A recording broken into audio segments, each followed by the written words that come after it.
कैसे दर्शन हुआ ब्राह्मण पत्नियों को?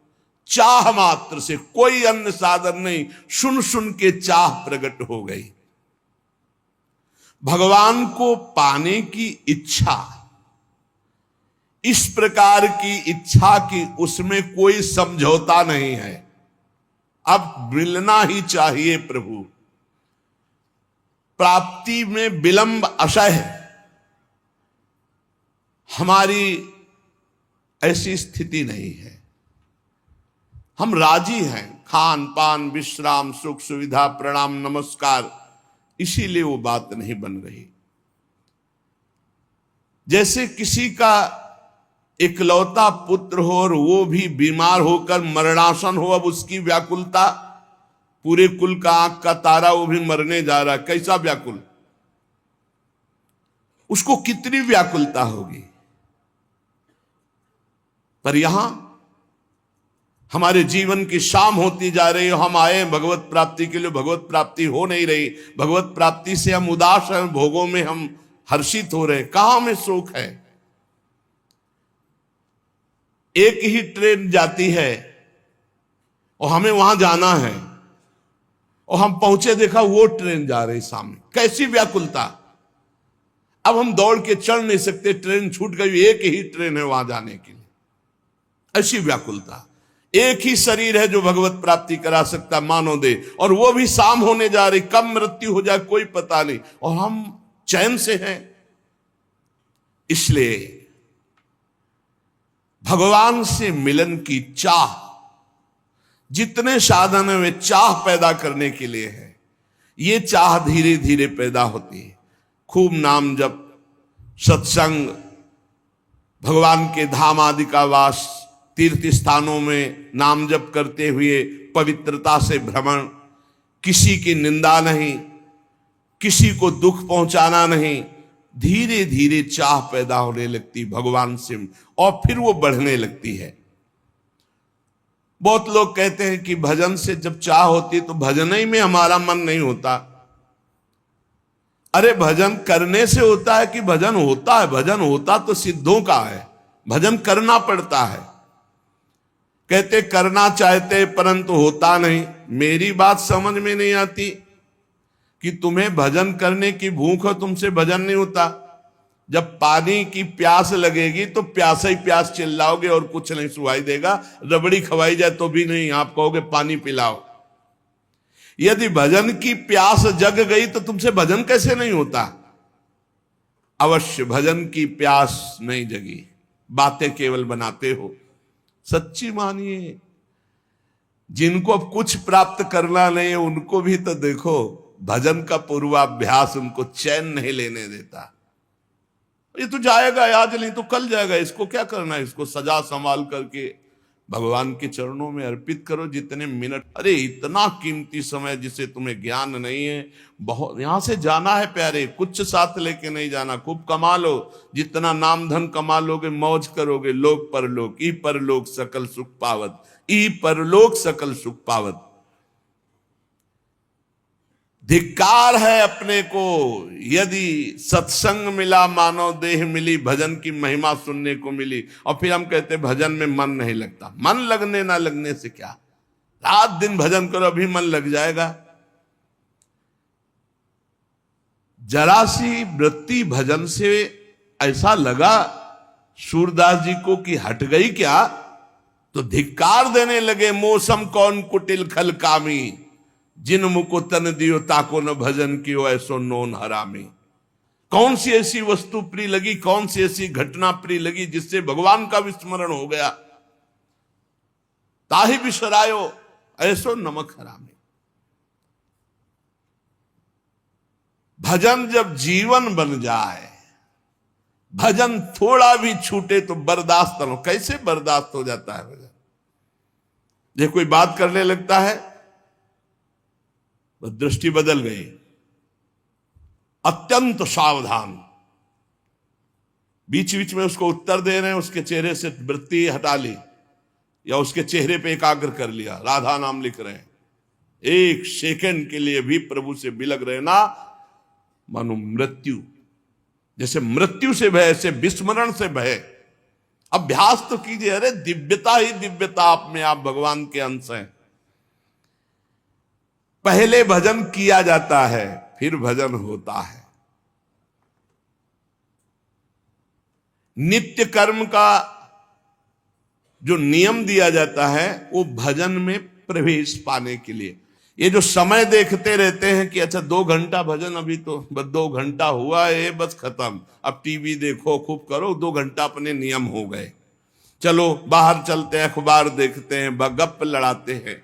हम इन ऐसे लोगों की बातें नहीं कर रहे, भाई जी महाराज कह रहे हैं, हम उनकी बातें कर रहे हैं जो भगवान की प्राप्ति करना चाहते। जबरदस्ती हर समय, लाख लोग, इसका कोई संख्या का मतलब नहीं, हर सब। यही बात गुरुदेव ने बचपन में डाल दी, बलिहारी गुरुदेव की, जो और कोई सूत्र ही दिमाग में पूरे जीवन में जहां कहीं भी हुआ तो सब बातें सुननी, पर गुरुदेव की बात याद रखते थे कि कोई भी श्वास खाली ना जाए, हर समय भजन करना। बच्चा जब छोटे थे जगा के 2 बजे रात्रि, उन्हीं का जगाने का नियम, उन्हीं के जगाने की अभ्यास वृत्ति। 2 बजे रात उठ रे, तखत के नीचे ऐसे चटाई में सोते और ऐसे कुटिया में आप बैठते, उठ रे, देख 2 बज गए, किसान लोग बैल लेकर के हल जोतने जा रहे, तुम बाबा जी बनने निकले, अभी पढ़े हो, बैठ, पहले भजन करवाते, फिर चलो स्नान आदि। बहुत अहोभाग्य जो ऐसे भजनानंदी गुरुदेव मिले, भजन प्रधान जीवन। किसी ने कहा लाख नाम जप करो तुम्हारा काम हो जाएगा, तो ये तुम्हें लगाने के लिए कहा जा रहा है। जरूरी नहीं कि तुम लाख नाम जप किए बस बंद कर दिए, हर श्वास हर क्षण, तभी आप भगवत प्राप्ति। बात समझना, 1 लाख नाम जप कर लिया और समय बर्बाद किया, शेष तुम्हारी दुर्गति तो नहीं होगी, लेकिन जो प्रेम, जो भगवत साक्षात्कार, जो दिव्यता, वो नहीं आएगी आप में। नाम का ऐसा अभ्यास कि नाम रुके ना।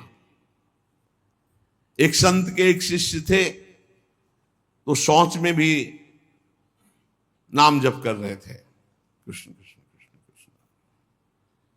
किसी ने देखा, जाके उनके गुरुजी से कहा, महाराज ये तो बहुत ही भ्रष्ट है। क्यों? बोले तो शौच में भी नाम जप करता है। ओ, बड़ाई ना करके उसकी बुलवाया, है शौच में नाम जप करते हो? गुरुजी ने कह दिया। दूसरे दिन ऐसे जवान पकड़ के शौच में बैठा, और वो जो दोष दर्शन करने वाले होते हैं वो सब, उनका एक चश्मा अलग होता है, वो छिद्रान्वेषण, दूसरों के दोष ही देखा करते हैं। दूसरे दिन वो गए, बोले महाराज आज तो मुंह में हाथ डाले बैठा, ऐसे ऐसे बैठा था। तो बुलाया और कहा, भाई वैष्णव होकर तुम अवैष्णव काम करते हो, शौच के समय ऐसा नहीं, मुख में हाथ क्यों डाले थे? तो रोने लगे, बोले गुरुजी आपकी आज्ञा भी नहीं टाल सकते, और मुझसे नाम के बिना रहा नहीं जाता, इसलिए मैंने जवान पकड़ा कि जवान से नाम ना निकले, पर उस समय भी हृदय से चल रहा था, हृदय से लगा लिया और कहा बेटा तुम्हारा जीवन धन्य हो गया। गुरु के मना करने पर भी नाम जब ना, उनकी आज्ञा का पालन हो, तो इसलिए जवान पकड़ लिया, पर खुल के कह दिया कि गुरुजी शौच में भी हृदय से नाम चल रहा, हम नहीं छोड़ पाएंगे। तो बोले यही जीवन का सार, और हृदय से लगा लिया। और छिद्रान्वेषण वाले को कहा आज के बाद हमारे सामने मत आना, हमसे रहा ना जाए, हमको कसम दिला दी जाए तो भी ना रहा जाए। एक संत के पास एक गए, बोले 18 साल से आपने कहा था राम राम जप को, तो हमने जप किया, लेकिन हमको कोई दिव्यता तो समझ में आई नहीं। तो उनका अच्छा हमें गुरु मानते हो? बोले हाँ गुरु मानते हैं, आपको पक्का मानते हैं। बोले तुम्हें हमारी कसम है, बस कल तक ये नाम ना जपना, फिर कल आओगे तो हम ऐसा मंत्र देंगे कि बहुत जल्दी तुम्हारे को सिद्धि प्राप्त हो जाएगी। तो ठीक है, प्रणाम करके चले, वो अभ्यास। अब गुरुजी ने कसम खवाई तो सीढ़ी नहीं उतर पाए, रो के आए, बोले गुरुजी ऐसा तो नहीं हो सकता, अब नाम तो नहीं छूट सकता गुरुजी, आपने कसम खवा दी, इतनी देर में कितने नाम चल गए गुरुजी, अब ऐसा नहीं। बोले बस यही मिला 18 साल से, जो नाम में तुम्हें प्रियता हो गई, अब क्या दुर्लभ रह गया? आगे जब इसका फल प्रकाशित होगा तो सच्चिदानंद भगवान का मिलन। तो हमारा स्वभाव बन जाए कि रहा ना जाए बिना भजन के, हमारा जीवन भजन बन जाए। तो बुद्धि रखने से रहा जा सकता है। ब्रह्मचर्य का महत्व, वीर शक्ति का महत्व जिसके हृदय में जागृत हो गया, चाहे स्त्री शरीर हो चाहे पुरुष शरीर हो, भगवत प्राप्ति के महत्व का प्रकाश इसी ब्रह्मचर्य से होता है। सच्ची मानना, ये जो आपका मन निरुत्साहित हो जाना, शरीर में पीड़ाएं होना, समय से दिनचर्या ना होना, प्रमाद स्थितियों का बढ़ना, कई जगह अंगों में पीड़ाएं होना, ये कई त्रुटियां होती हैं, इससे जो ये परेशानी आती है। अगर ब्रह्मचर्य है तो आप जैसे अग्नि में भूमि पे चलना हो तो कैसे चलेंगे, ऐसे उसकी चाल होने लगती है। इतनी तीव्रता, इतनी उज्ज्वलता, इतनी उसमें चेतना शक्ति जागृत होती है कि हर काम में उत्साह, रात दिन मेहनत करने पर भी कभी थकान नहीं, नींद ना लेने पर भी प्रमाद आलस्य नहीं। बहुत से महान सद्गुण ब्रह्मचर्य में छुए। आज के डॉक्टर जन जो शास्त्र को नहीं जानते हैं, वो कहते हैं ब्रह्मचर्य छीण करो नरक मिलेगा जैसी शिक्षा दोगे। ये प्रश्न उत्तर देने वाला अगर चूक कर जाए तो नरक मिलता है, ध्यान रखना। ऐसा नहीं कि एकांतिक में प्रश्न जो करे उत्तर मनमानी दे दो तो उत्तर देने वाले को नरक मिलेगा, क्योंकि तुमने जो बोला है वो स्वीकार किया जा रहा है समाज में। तो तुमको अगर ज्ञान नहीं तो उत्तर दे दिया तो नरक मिलेगा। ये बिना शास्त्र सम्मत उत्तर देने वाले, इनकी नारकी गतियां होती हैं। अब आपने शारीरिक संविधान का ज्ञान प्राप्त किया है तो आप भागवतिक संविधान को मानने की चेष्टा करें। आप भागवतिक संविधान का खंडन न करें। आप केवल शरीर के अंगों का ज्ञान प्राप्त किया है कि कौन सा अंग कैसे क्या चलता है, लेकिन ब्रह्मचर्य पर बोलने की सामर्थ्य तुम्हारी नहीं। तुम ब्रह्म के ज्ञाता नहीं हो, तुम शास्त्र के ज्ञाता नहीं हो, तुम डॉक्टर हो केवल अंगों के, शरीर के, बाह्य एक ढांचे के, वो भी सूक्ष्म शरीर के नहीं, केवल स्थूल ढांचे के हो। तो स्थूल ढांचे की आपको सुधार वाली बात बतानी है, कैसे रोग निवृत्ति होती है। ब्रह्मचर्य नाश करना, ये तुम कौन से सिद्धांत से बोलते हो, किस सिद्धांत से? छोटे छोटे नवीन अवस्था के बच्चे तुम्हारी बात मान करके और नष्ट होते चले जा रहे हैं।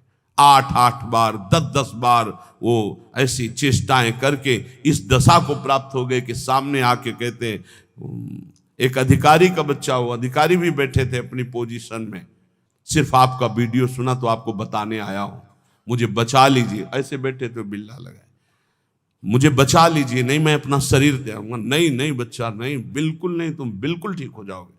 तुम एक बार हिम्मत करो, हमारी बात को मानो। हमारे पास कोई औषधि जादू टोना नहीं, केवल हमारी बात मान लो, भगवान तुम्हें शक्ति देंगे, तुम इससे निकलो, इससे निकलो। ये ब्रह्मचर्य